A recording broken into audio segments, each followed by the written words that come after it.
Hey Screamers, Lewis here from FrightTour. I'm back with another review of our 2022 FrightTour, and this time I am taking on our 2021 Fright of the Year. Oh yes, I am talking about the big, the bad, the scary, the terrifying, the macabre, the one, the only, the haunt that's located in the heart of Baltimore. I am talking about the Nevermore Haunt. Located in the heart of Baltimore on a cobblestone street surrounded by decrepit, decayed, boarded up buildings, the Nevermore Haunt sets the tone for what you're about to experience. Well, actually, it really doesn't, because last year when I went there, I had no idea what I was getting myself into, and I thought that it was just your typical run of the mill haunted attraction, and then come to find out it's a haunt about the 1700s of Baltimore and Baltimore Harbor, where sickness, famine, plague, death, and horror played out in the streets.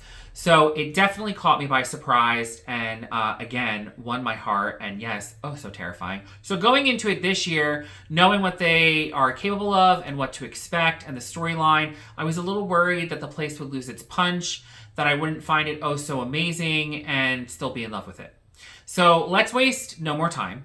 Let's get right into this review. Let's start talking about the Nevermore Haunt, because I cannot wait to tell you guys what I thought about this place. But before we get into that, you guys know what time it is. It is time for us to subscribe and ring that bell if you already haven't done so. Yes, what are you waiting for? If you live in Virginia or West Virginia, all the way up to Maine, basically the Mid-Atlantic or the Northeast, it is time for you to subscribe to this channel.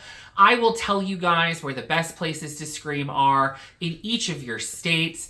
I will give you the best scream for your buck. I will not sugarcoat it. I will be truthful. I will be unbiased. I will be honest in every single review that I post. So what are you waiting for? Subscribe and ring that bell to this channel. All right, kiddies, it is time for me to start this review and apologize right off the bat for maybe rambling or getting it carried away, because you guys know that when I really like a place, or if I really don't like a place, I can get carried away and start rambling and start talking about nonsense. So I apologize before we even begin if that tends to happen in this review, because, oh yes, the Nevermore Haunt surely did not disappoint. I was thoroughly impressed, thoroughly scared. I loved every step of this haunted attraction. The Nevermore Haunt did not fail to disappoint, to deliver, to make me squirm and my skin crawl and the hair stand up on the back of my neck, and of course for me to scream. This haunt is the epitome.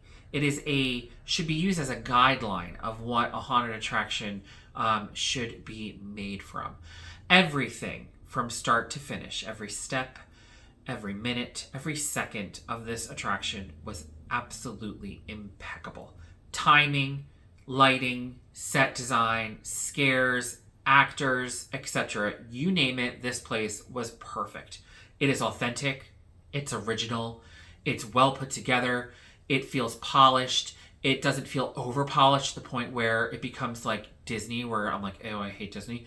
It was absolutely perfect. Now, let's talk about what I mean. The actors, first off. The actors do not overwhelm you. They're not in your face. They're not following you, screaming in your ear. They're not chasing you. We all know it's fake. We're all adults here. Those people that overreact in haunted attractions, you're just doing it because you're, doing it for show reasons, to impress your friends, because you think, oh, I'm so scared. When you're really not. You're just, you're just making a fool of yourself. Do people get creeped out in haunted attractions? Oh, yes. Do people that have phobias get scared? Oh, yes. But you know that the guy behind the mask is a real person. He's not real. So when an actor kind of sticks with you and screams at you and pushes you up against the wall, and it gets really kind of repetitive and boring and just obnoxious. And the actors here at Nevermore don't do that. They execute their scare, they retreat, and get ready for the next set. They don't linger. They don't become like in your face, intense to the point where it just becomes overly obnoxious. They do it perfectly. Again, execute, scare, reset. That's exactly what they do.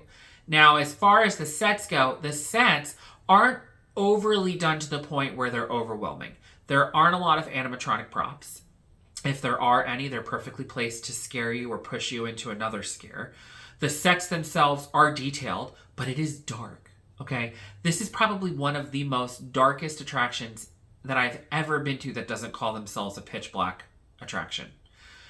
There are parts where you will have to really focus and look hard to see where you're going and what you're looking at. And then ultimately what that does is completely make you vulnerable to what you don't know is not around you. And then all of a sudden, boom, the scare comes out of nowhere. So it's a perfect combination of theming / lighting to create that perfect sense of like inquisition on what you're looking at, what you're experiencing, what you're seeing, and then it lets your guard down, and then the scare comes from the right, left, or in front of you, and you're just completely caught off guard because you're not focusing on that, you're focusing on what you're trying to see here. The sets themselves, it really does fit the general theme, which is the 1700s of Baltimore and Baltimore Harbor. There's actually a part where you walk through like a shanty town where you're walking on docks and through a street, and it's just so perfect. It looks so great. It's perfectly done. And the lighting, the sounds, the actual theatrical components to this attraction, yes, there are a few. And what's great about that is it allows you to experience this attraction in your own group. If you go as a group of 2, you will experience the Nevermore Haunt in a group of 2. So if you're going in a group of like 10, 15, break it the hell up. Do not experience this attraction in that large of a group. This attraction is meant to be experienced, I would say, in probably no more than 4. Okay, they will put you through in the group that you want, and they will let you experience this attraction in the group that you want. What's great is that it's a mixture of your typical haunt, and then it has little dots of theatrical components scattered throughout. And what that allows is each group to stay perfectly spaced, so you're not running up the butt of the group in front of you, or the group behind you is not running up your butt. It is awesome because it gives each group time to kind of get equidistant spaced out, so that way you can experience the haunt, and the actors are then given the perfect time to get reset and get ready to dish out the next scare. So it is absolutely done to perfection from start to finish. Again, this is what a haunt should be comprised of via guideline wise. It should be the Nevermore Haunt. I don't think that there was one single thing that I could essentially complain about other than I want it longer. But again, if we made it longer, who knows? I might find it boring. Throughout the entire attraction, I didn't find one single thing. There was not one thing wrong with the attraction whatsoever. In fact, this year, I feel like I was even more scared than last because the anticipation for what I was about to experience kind of got built up. I knew what was coming. So waiting in line, hearing it from the outside, hearing the screams, the bangs, the laughter, I knew that Nevermore Haunt was ready to get in my head and scare the crap out of me, and I just couldn't wait. So when we began our journey, it was kind of a blur because I was so excited and I was just ready to experience it. At the end, I was like, I wish I could go through again, but I know I can't do that. But yes, you guys need to get your butts down to the Nevermore Haunt. It is absolutely stupendous. It is absolutely perfect. There is nothing wrong with this haunt whatsoever. In fact, I think it's one of the most perfectly run haunted attractions I've ever experienced. So if you're in the area of Baltimore, Washington, D.C., Northern Virginia, southeastern Pennsylvania, Delaware, you need to get your butt to Baltimore because this attraction definitely does not disappoint. The Nevermore Haunt is definitely not here to play. They will scare the crap out of you. They will put you in darkness. They will get in your face. They will make you feel queasy, squirmy. It's just so perfect. I wish that I could sit here for another 7 minutes. That's what my timer says on my video here, and ramble on about all the great things that the Nevermore Haunt dishes out for you set by set, scene by scene, but I can't do that. You guys need to experience it yourself. If you've experienced Nevermore Haunt last year or this year, one of the 2 years that I've went, please comment in the sections below to let me know essentially what you thought of this place. If you have questions about it, anything. I love to conversate on my YouTube channel with you guys about my experience, your experiences, and your questions. I love answering them. So please, if you have anything, put it down in the comment section below. But yes, stop what you're doing, get yourself in a car, get yourself a ticket, get in line, and go to the Nevermore Haunt. You will thank me later. Overall, the Nevermore Haunt is surely one of the best haunted attractions in the Northeast and the Mid-Atlantic. It is by far one of the most perfectly run attractions I've ever experienced. Joe and his team at the Nevermore Haunt have a masterpiece, a masterclass of a haunt. It is without a doubt scary. It is without a doubt creepy. It's dark. It's sinister. It's perfectly run. So you will have a masterclass of an experience at this haunted attraction. You will definitely scream.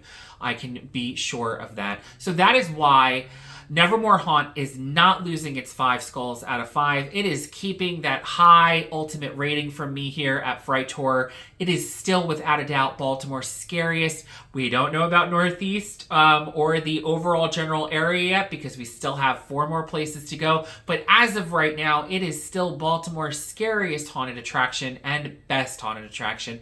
You need to get yourself there now. All right, guys. Well, that does it for my 4th review of this year. We are at the halfway mark. We have 4 more places to go. I had to change some places on my tour due to travel and weather. So you will see some familiar faces on my tour with some new ones. Yes, I must update those ugly written reviews to these shiny, beautiful, and lovable video reviews that you have come to love here on our YouTube channel. So from now until then, you guys need to access my website. Yes, FrightTour has a website. It's beautiful, it's dark, it's creepy. It has a regional database of every haunted attraction from the Virginias all the way up to Maine. It has my video reviews. It has merchandise for you to shop and, of course, show off your love of FrightTour. We then have Facebook, so you need to like me on Facebook. And then, of course, this YouTube channel. Don't forget to subscribe and, of course, ring that bell. Until next time, guys, happy screaming.